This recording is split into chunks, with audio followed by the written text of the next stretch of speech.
Salut à tous, aujourd'hui on est parti pour l'épisode numéro 885 de l'After Zap Image. On va débuter du côté de l'Olympique de Marseille avec une déclaration du directeur sportif de l'OM, Pablo Longoria, qui premièrement nous parle de la prolongation de contrat de Florian Thauvin. Il nous dit prolonger des contrats dans cette situation d'incertitude, c'est très compliqué, les joueurs attendent de voir la réalité du marché, personne ne sait ce que sera la prochaine saison avec ou sans public. Donc pour le moment pas vraiment d'évolution positive dans le dossier Florian Thauvin. On rappelle, dans 6 mois, Florian Thauvin est libre de tout contrat, il pourra s'engager où bon lui semble, et pour le moment, du côté de l'OM, on n'avance pas beaucoup sur ce dossier. On a appris aussi que Marseille est en train de travailler à la prolongation de contrat de l'entraîneur André Villas-Boas, et Pablo Longoria a aussi ajouté qu'on ne peut pas exclure l'option de voir des joueurs quitter l'Olympique de Marseille sur le mercato hivernal. Ensuite, du côté de Lille, il y a un club qui s'est montré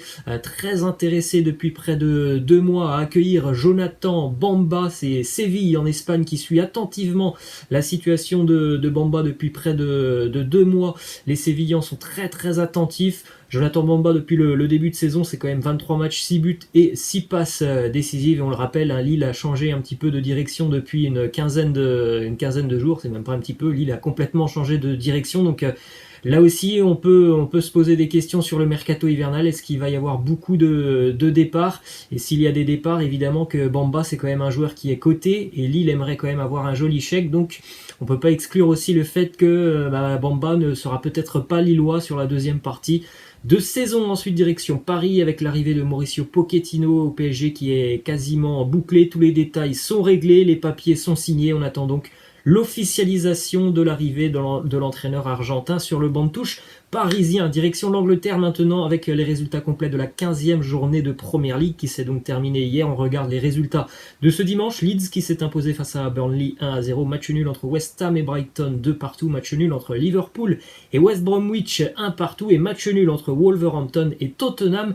1-1. On continue avec les 3 premiers matchs de la 16e journée. C'est la particularité en Angleterre. On joue quasiment tous les jours sur ces périodes de fête. À peine la 15e journée est terminée qu'on repart donc aujourd'hui avec la 16e journée. 16h, Crystal Palace qui reçoit Leicester. 18h30, Chelsea qui est en difficulté en ce moment, qui reçoit une équipe qui va très très bien, Aston Villa. Et puis à 21h, gros duel en haut de tableau, Everton qui reçoit Manchester City. On regarde quelques petites infos sur les matchs de la veille en Première Ligue. Wolverhampton qui est allé chercher un point à domicile face à Tottenham 1-1 grâce à Romain Saïs qui a égalisé à la 86e minute dans un duel aérien qu'il a remporté d'une belle manière. C'est Tanguy Ndombele qui avait marqué au bout d'1 minute de jeu pour les Spurs de Tottenham. Il a fait d'ailleurs une grosse première mi-temps. Ndombele un peu plus compliqué sur la seconde mi-temps, mais c'est vraiment quelqu'un qui est impressionnant déjà depuis quelques semaines voire quelques mois maintenant avec Mourinho. Il a retrouvé la confiance. En tout cas, c'est vrai que Tottenham hier a été quand même très très décevant face aux Wolves. C'est un résultat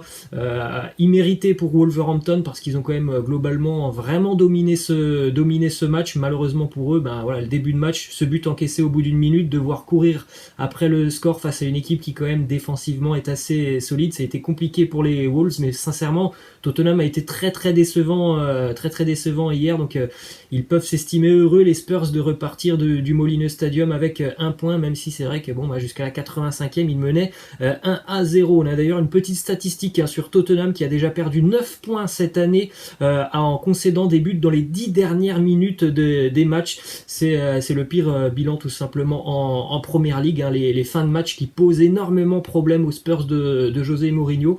A contrario, les Spurs sont l'une des meilleures équipes en tout début de match de Première Ligue. Encore une fois, ouverture du score hier à la première. Souvent Tottenham marque dans les 10 premières minutes de match, mais malheureusement les Spurs encaissent aussi beaucoup de buts dans les 10 dernières minutes. La belle image aussi de cette soirée du côté du Molineux Stadium, c'était Raúl Jiménez, l'attaquant mexicain qui était donc de retour dans les tribunes du Molineux Stadium pour supporter son équipe des Wolves après cette énorme blessure qu'il a connue il y a un petit peu moins d'un mois maintenant face à Arsenal. On continue avec le résultat de Liverpool tenu en échec par West Bromwich Albion. 1-1 entre les deux équipes, but de Sadio Mané pour les Reds. C'est Ajayi qui a marqué pour West Bromwich. West Bromwich qui a fait une première mi-temps vraiment assez compliquée, où il y avait quasiment pas d'attaquants, ils étaient à 6 défenseurs et 4 milieux, ils touchaient pas du tout le ballon les joueurs de West Brom, et puis un petit peu mieux en seconde mi-temps.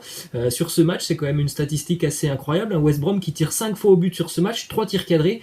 Liverpool hier, c'est 17 tirs pour 2 tirs cadrés, donc gros problème d'inefficacité pour les Reds de Jürgen Klopp hier, qui se sont fait donc punir sur ce match face au West Brom de Sam Allardyce, qui est arrivé il y a une quinzaine de jours du côté de West Brom. Un petit point pris pour lui et son équipe du côté des Reds, mais un point qui vaut très très cher évidemment en bas de tableau du côté de Liverpool. À noter que Sadio Mané a inscrit hier son 69e but avec les Reds en Premier League. Il égale le nombre de buts marqués par Luis Suarez avec le maillot des Reds. Autre petite info du côté de Liverpool, on a fait une nouvelle offre de prolongation à Georginio Wijnaldum. Le néerlandais n'a pour le moment pas pris sa décision. On rappelle là aussi que c'est un joueur qui sera libre de tout contrat l'été prochain, donc évidemment du côté de Liverpool on n'a pas envie de le perdre, et encore moins gratuitement. Ensuite, direction Manchester United avec une déclaration d'Ole Gunnar Solskjaer qui nous parle de Bruno Fernandes. Il nous dit: il crée des occasions, il marque des buts,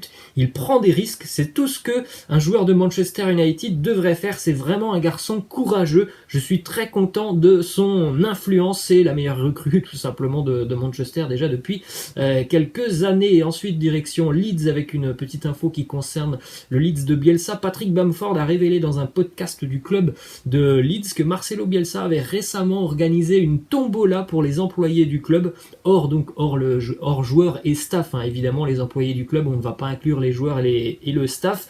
L'année dernière, le vainqueur avait quand même remporté une voiture offerte par le technicien argentin. C'est quand même une très très belle initiative, il n'est pas obligé de faire ça, hein, évidemment Marcelo Bielsa. Et on continue du côté de Leeds avec les statistiques de Patrick Bamford, l'unique buteur de la rencontre hier entre Leeds et Burnley. Énorme début de saison pour Bamford, 15 matchs, 9 buts et 2 passes décisives. Un joueur très très élégant sur le terrain qui se crée beaucoup d'occasions. Alors c'est vrai qu'il peut encore certainement progresser au niveau de la finition, mais c'est quand même de très très bonnes statistiques pour l'attaquant anglais. Ensuite, direction le Barça et Léo Messi. Plusieurs déclarations de Léo Messi hier. Il s'est exprimé auprès de journalistes. Premièrement, déjà on a une info hors donc toutes ces déclarations de Messi. Le Barça qui a annoncé une blessure à la cheville droite de Léo Messi, qui ne reprendra l'entraînement qu'après le match face à Eibar. Le Barça va jouer en milieu de semaine face à Eibar, donc il n'y aura pas de Léo Messi pour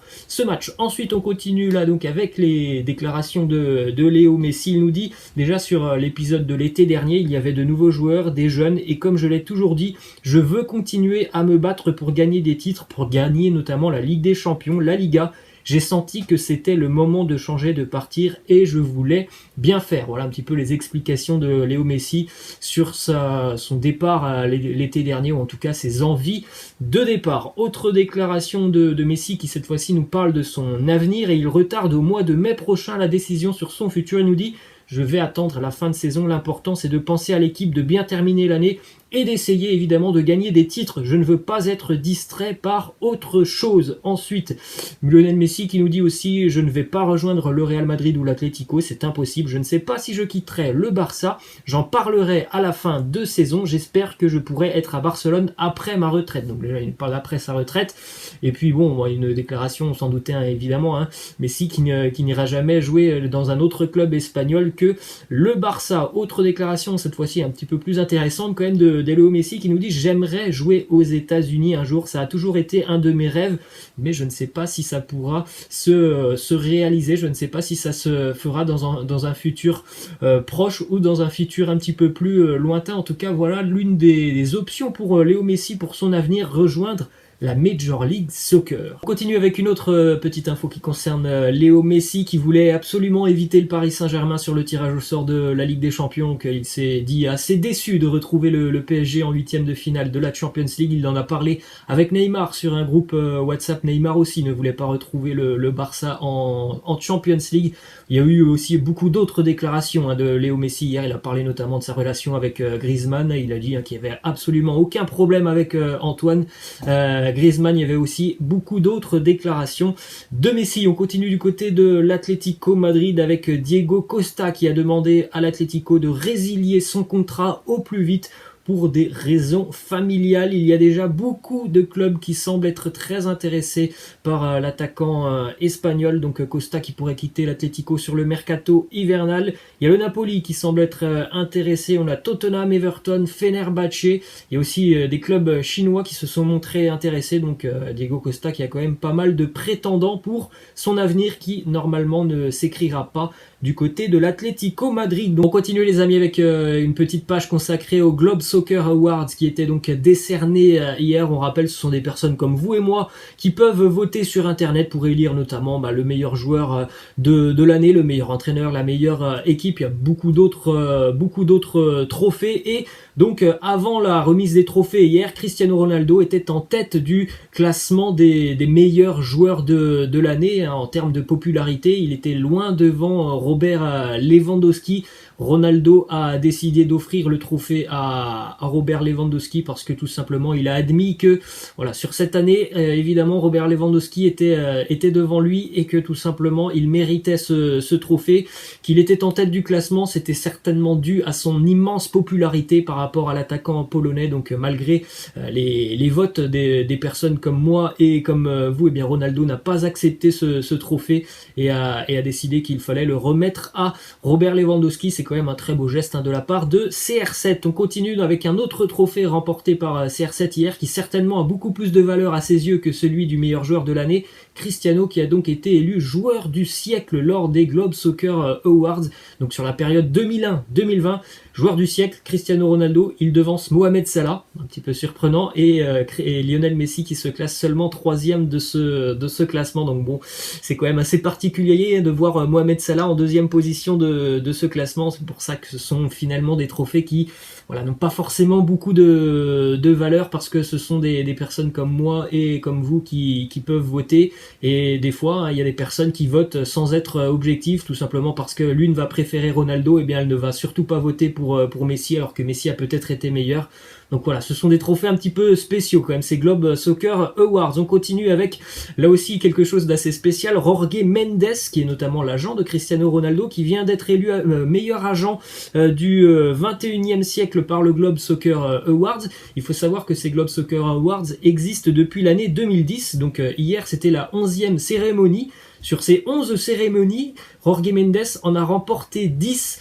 Et bien pour la petite info, Jorge Mendes, c'est l'une des personnes qui a créé cette cérémonie. Donc évidemment, s'il l'a créée, en général, c'est quand même pour recevoir des trophées. Donc sur ces 11 cérémonies, il a remporté 10 fois le titre de meilleur agent. Et on continue avec le meilleur entraîneur de l'année.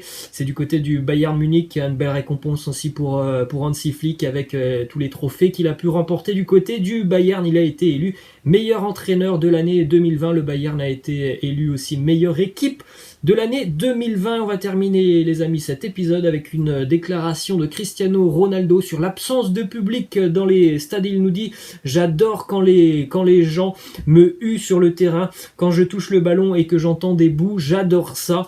J'espère qu'en 2021 tout va changer et qu'on va enfin pouvoir voir du public dans les stades. C'est vrai que ça doit être aussi une forme de motivation pour Cristiano lorsque notamment il est à l'extérieur, par exemple du côté de Naples, où il y a certainement beaucoup de supporters napolitains qui doivent le siffler quand il touche le ballon. Évidemment que ça doit motiver Cristiano Ronaldo. Voilà les amis, c'est la fin de cet After Zappima. J'espère que ça vous a plu. Je vous laisse, je vous dis à la prochaine. Ciao.